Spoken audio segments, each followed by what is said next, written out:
गेल्या काही वर्षांमध्ये किती बदल घडलेत. सामाजिक परिस्थिती बदलली, आर्थिक निकष बदलले, नातेसंबंधांमध्ये किती अंतर पडत चाललं आहे, त्याची व्याख्या प्रत्येकाची बदलत गेली.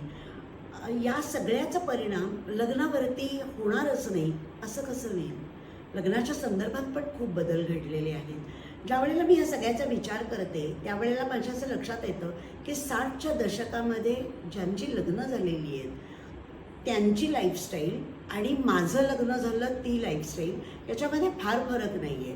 माझी लाईफस्टाईल पण तशीच आहे. मी लवकर उठते, लवकर झोपते, घरातलं सगळं करून सगळी कामं करत असते. माझ्या आईने पण तेच केलेलं आहे. पण आत्ताची जी मुलं मुली लग्नाला आहेत ना, त्यांची लाईफस्टाईल खूप वेगळी आहे.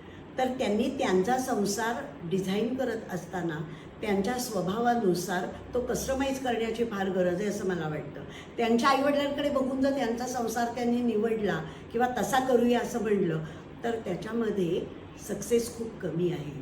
कारण सगळंच बदललं आहे. अपेक्षा बदलल्या आहेत, मागण्या बदलल्या आहेत, आर्थिक बाबी ज्या आपल्याला लागतात समाजामध्ये वावरत असताना ते सगळं बदललं आहे. तर माझा स्वभाव नेमका कसा आहे, माझ्याबरोबरच्या माझ्या पार्टनरचा स्वभाव कसा आहे, माझ्या व्हॅल्यूज काय आहेत, तिच्या व्हॅल्यूज काय आहेत, या सगळ्याचा विचार करून त्यांचा संसार कसा असणार आहे हा कस्टमाइज संसार करणं अत्यंत गरजेचं आहे.